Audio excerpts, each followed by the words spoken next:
All right, it's an honor to be here. Good evening. The three ideas that really resonated with what was just said, and I thought I'd relate those ideas with some of my own personal experiences. The first idea was this whole idea about focus that you mentioned quite clearly, and he gave some very good examples of focus. The second one was about leadership and how people become agile and leaders.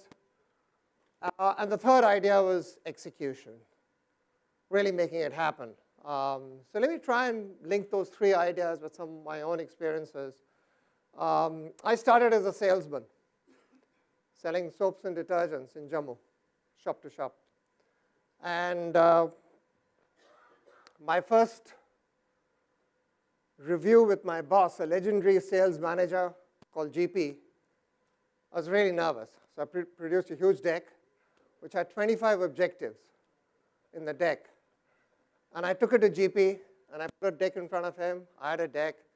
And GP flicks the deck, looks it aside, looks at the last few pages, and then puts it aside. And I'm saying, this movie is not going well. I mean, you're supposed to actually go through the deck, not just flick it and put it aside. And he said,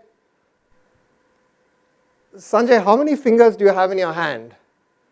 So I'm sorry, GP, I did not understand the question. He said, no, it's a very simple question. How many fingers do you have in your hand?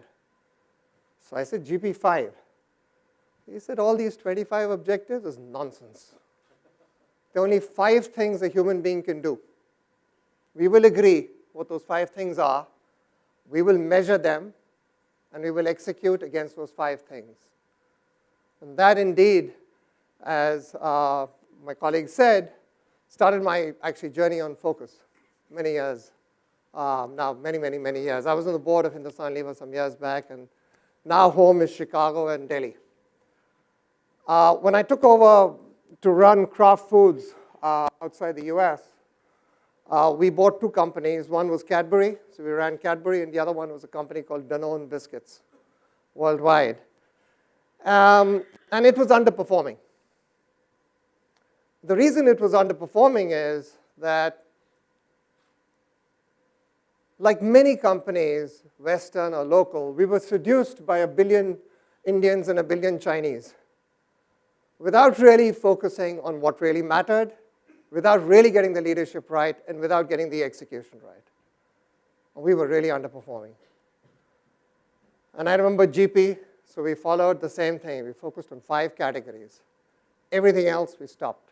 We focused, as Wilfred said, on where we can win rather than where there is a market. And that really was the start of a journey, also in writing a book called Fear, Bigger, Bolder, which really goes into how do you go from the seduction of more to the wisdom of less. The other thing was all about leadership and getting local entrepreneurial managers connected as a family, but then giving them the courage, as he said, to make things happen.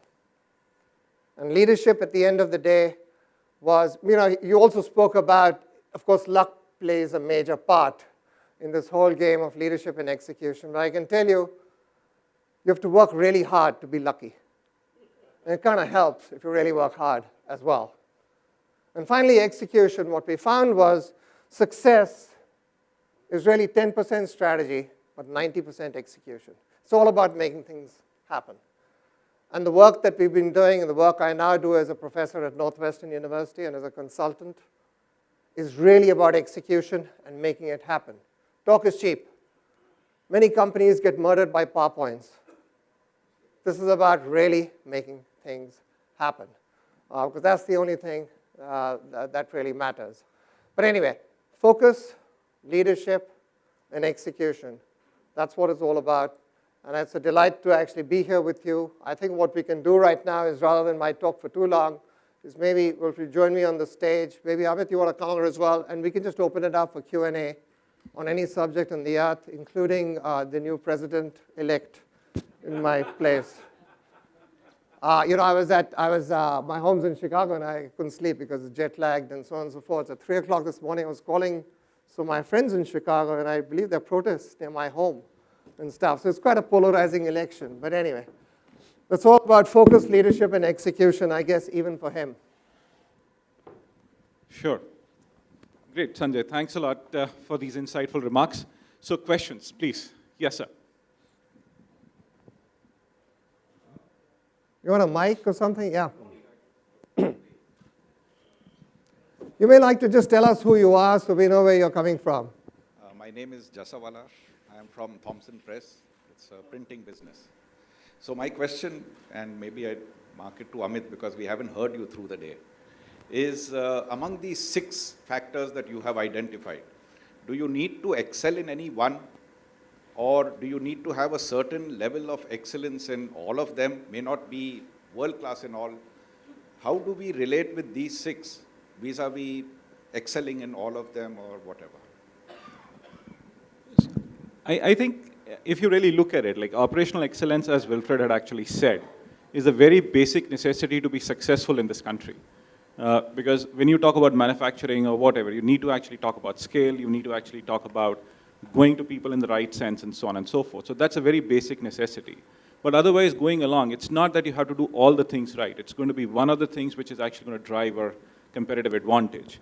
If you start doing all the things, it's actually going to be going to the same problem, as you say, that trying to do too many things. Wilfred clearly said that in his talk as well, that if you try to do too many things, then you're actually just going to put what we call loose focus. So it's about focus, getting one of those things right and really executing it right. It's not about just doing too many things. Indigo is a great example of just focusing on one thing and getting it right. If you really talk about enterprises across the world who have actually been successful, that's all about focus and focusing on one idea, which drives them and which actually creates the world-class enterprise or an organization. I believe you agree with me on this? Absolutely, yeah. No, I think that. Wilfred? No, I mean, for me, it's the same thing. I mean, it's basically, if you look at Indigo, it's hassle-free, on-time travel. That's it. And then the rest is actually a corollary, and you just work out, how do I make that happen for customers? And if you look at Motherson, it's basically providing solutions to OEMs. How do I make that happen? One of the things that they had to do is really develop a world-class M&A capability, right? So he just goes to buys assets, integrates the IT landscape of these assets into his own KPI system, has the KPI system on his iPad, and then spends 300 days in a year running around from factory to factory unannounced and saying, okay, listen, boss, here are your KPIs, here are the KPIs of the others. Now let's do BY, better yourself, by yourself. Here are the options. Right? So it's just one focus, one idea of who you are and what kind of value you create that then drives the rest of the company. So in the research we've done, basically building on this focus idea, what we found is complexity happens naturally. And you've got to try really hard to keep focused on where you can win. The studies we did of small companies, big companies, different industries, we find that unless you keep simple and clear as to where you're going, and then of course the operational excellence, one of the companies which I think all of you are familiar is Procter & Gamble, right? Everyone knows Procter & Gamble? It's one of the best companies in the world. I've admired it for years. It's a fantastic company, and it's one of the largest consumer good companies in the world. August 2 years back, there was an article in the Wall Street Journal that Procter & Gamble is going to shed half its brands. And the analysts killed them. Basically, they said this phenomenal company has become unfocused. They are looking at the mirror at themselves rather than at the outside the window at the customers, even though they talk about it. They internally, and they're complex. 100 of their brands contributed only 5% of their profits. That is how complex they became. And it's a great company. It's got phenomenal brands. So you've got to really try hard to keep it simple. And that's why I keep going back, even as the work that I do at Northwestern University in Chicago, is GP in Jammu Motel with Rajma and Chawal telling me, Sanjay, कितनी उंगलियां हैं? 5 हैं. उसके ज़्यादा और कुछ ना करना. That is all we will measure, and that's all you're going to do. That's why the 5, and that's the whole concept of focus. And it's, sorry, I just barge in and then we'll come to more questions. It is extremely difficult. because you may have an emotional attachment, or you may think that this is something that served me well. If you look at Bosch, for example, they're currently selling their starter generator business simply because they're saying as electric vehicles come up, the volume over here will shrink. The volume that I'll get is only in emerging markets. The margins are going to be low, so let me get out of this business. But that takes true leadership and a true sort of attitude to say, okay, listen, doesn't fit my portfolio any longer, even if it was part of my DNA. David, so.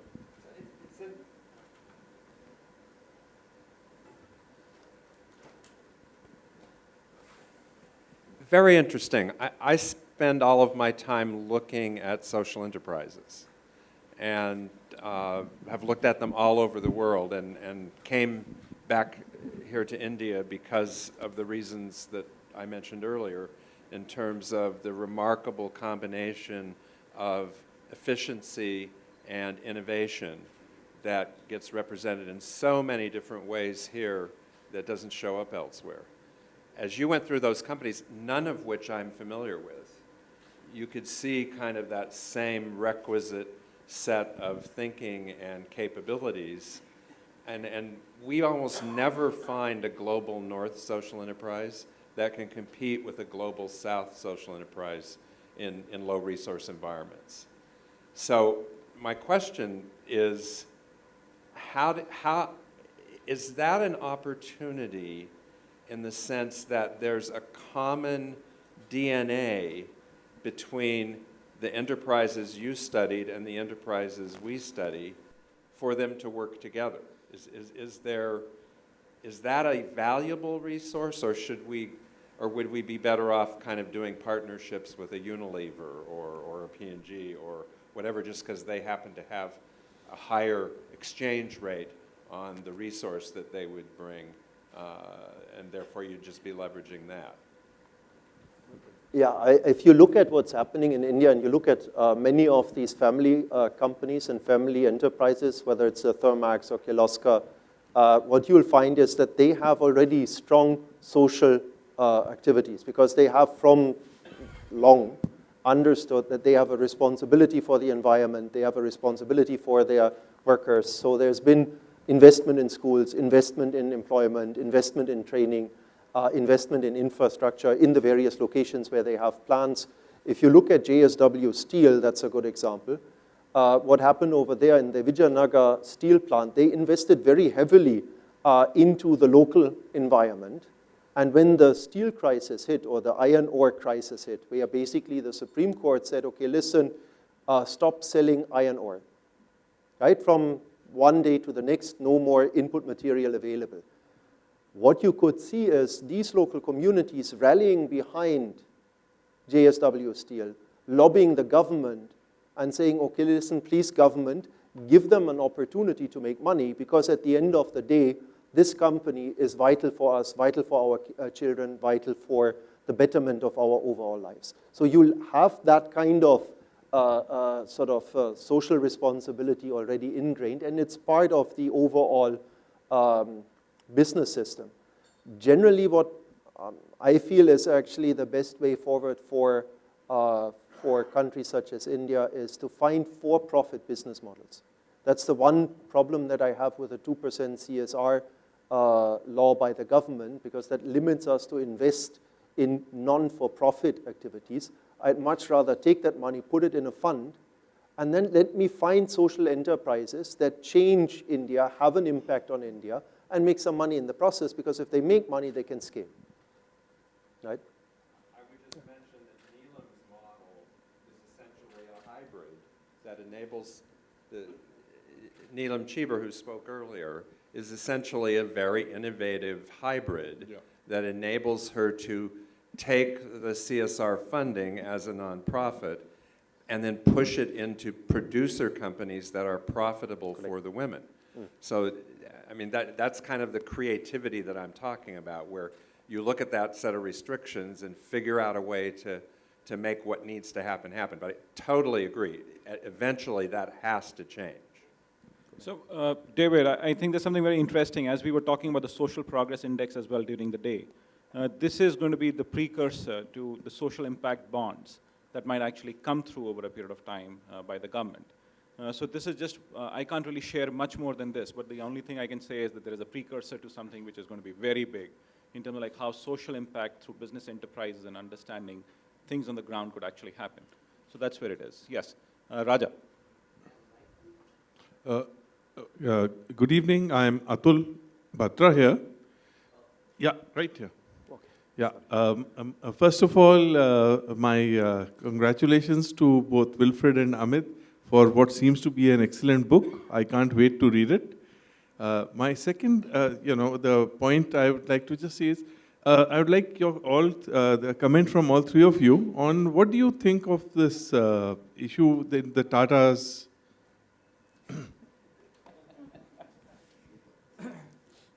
So the only thing I can tell you that he's a great friend of Mr. Tata. So like I think I'll let Wilfred go on first.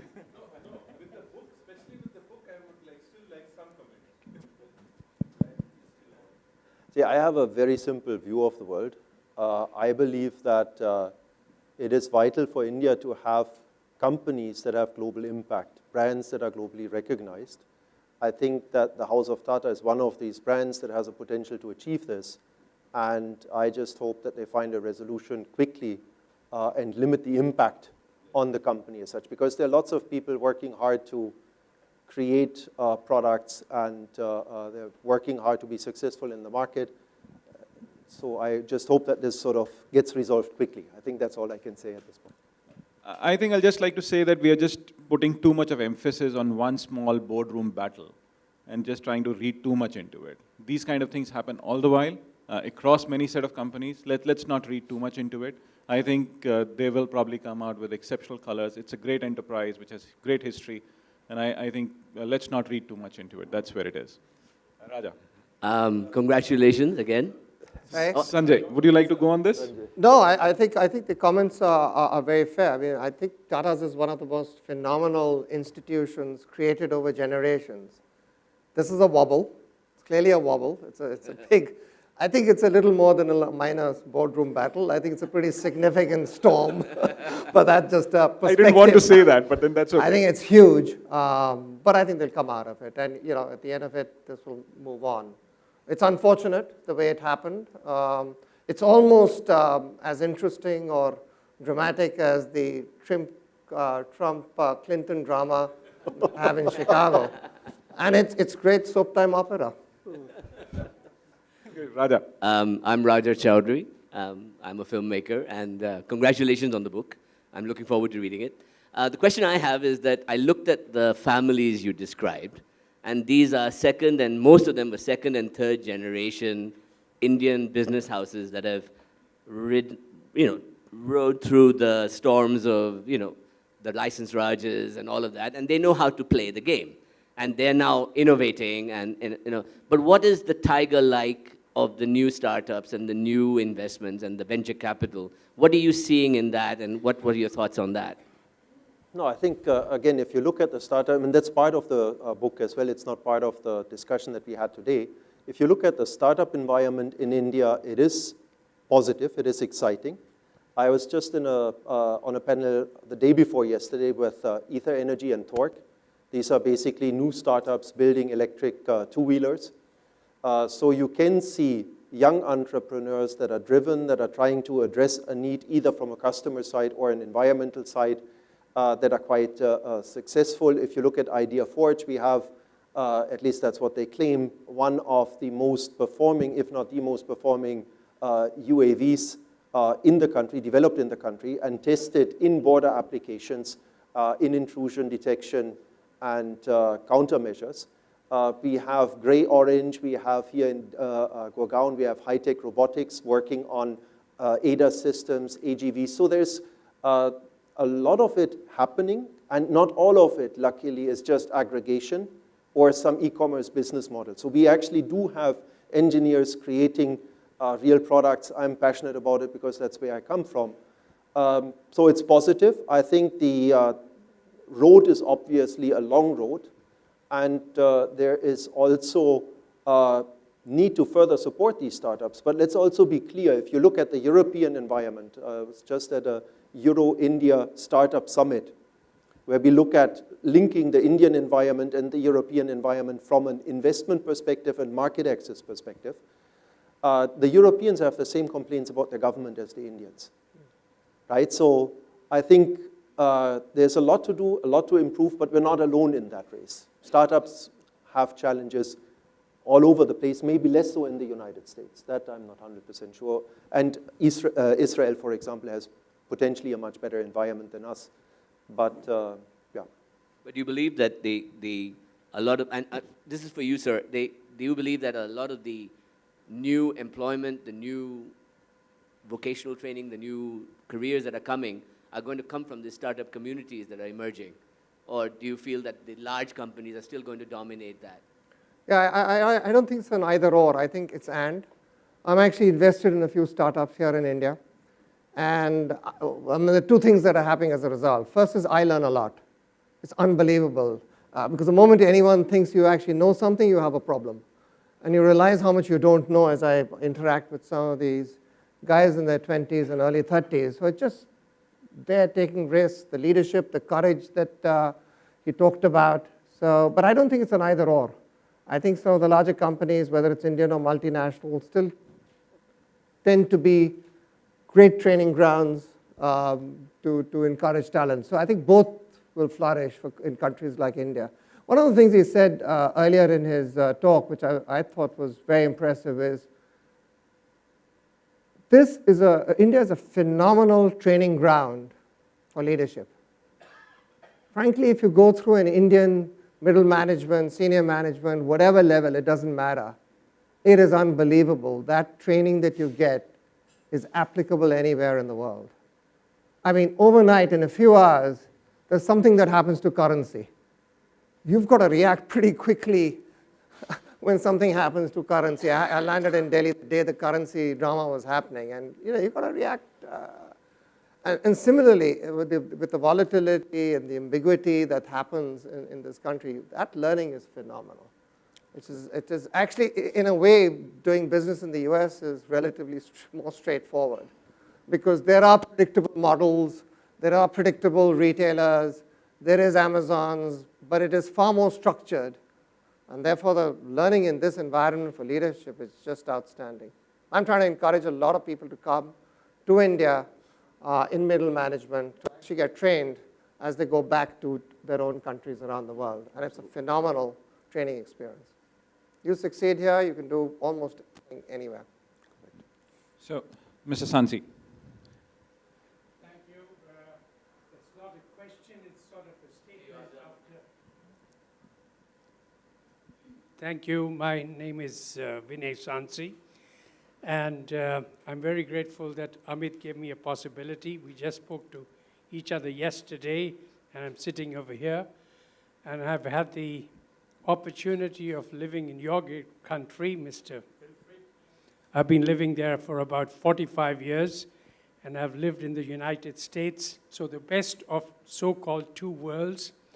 And my suggestion to you is that next year, I'll be 70 next year as an elder statesman, that you should have more young business students come over here, encourage them, and to get the best of the two worlds. As I said, my children, grandchildren live in Germany. Don't be so perfect like in Germany. Try to get the best of the world. In engineering, it's good, but not in real life because we live in a very fast world. And the difference is in Germany, I'm sorry to say, if you fall down once, they say, oh, he's a loser. Yeah. The good thing about America is if you fall down 3 times, they'll say, hey, he got up again. So he's not a loser. He fell down 3 times, but he stood up. And my suggestion is that last week, Mohammed Yunus was in Berlin. We were in Berlin. And everyone should try to become an entrepreneur. We're talking about social entrepreneurship. I've been working with Mohammed Yunus 20 years now. He talks now about social entrepreneurship.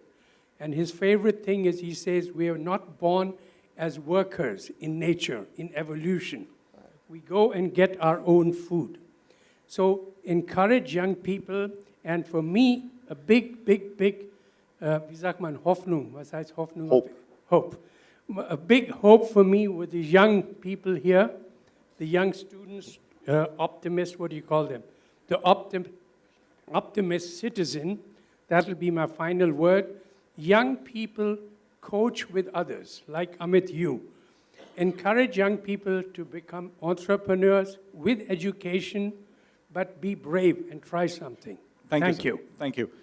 Any questions? We just have time for one question. Hi, and I'm Kashish. yeah, Kashish, go ahead. I am running a technology venture for the last 5 years, focusing on online marketing consulting. Like Professor Sanjay said, Indian market is too volatile. My question is, 8th November, all of a sudden we heard that currency getting changed and 500,000 was getting swapped. So look to have your views on what kind of impact it can have on SMEs like us, technology startups, started 5-7 years back, probably capturing 70% of domestic clientele. So I think I'll really want to answer this. This is a fairly, I think, shallow question, Kashish. And I'll say that there is absolutely not going to be any effect. I think it's a great thing to happen to the country, and let's keep it at that. And if you're a small enterprise, this would only impact if you're holding cash. If you're actually doing it through the bank, I think this question would have not even emerged. So that's where I'll keep it. So I'll not really get into the realistic things here, but we'll go to the next question if at all it exists. Yes, I'm Dr. Nandlal. One comment and one question. I congratulate Dr. Alfred and Amit for having written such a nice book, useful book. The question is, why this title has been chosen, Riding the Tiger? Will it have any effect on the FDI? Because now we are opening up, our markets are opening up, ease of business is being done, and we need to encourage the marketing. The title is slightly intriguing. Thank you. Title is slightly? Slightly needs to be elaborated. Oh, okay. Slightly what? He wants an elaboration of the title as to why did we pick up Riding the Tiger? No, Riding the Tiger is basically, I mean, it symbolizes the tiger is quite exciting, right? Or can be quite exciting at times. So that's why we chose Riding the Tiger. It's a good combination of the kind of adrenaline that you have in the country. And I can tell you that that is one of the biggest assets. I was in Germany a little while ago discussing smart country initiatives in Germany, and I nearly fell over simply because people are very cautious and think about risks. Whereas over here, we have so many problems, we don't think about, we think about risks, but not as much because we first want to solve the issue, right? So I think that adrenaline and that excitement is finds its translation in the image of riding a tiger. And the tiger is sort of a core Indian animal. Sure.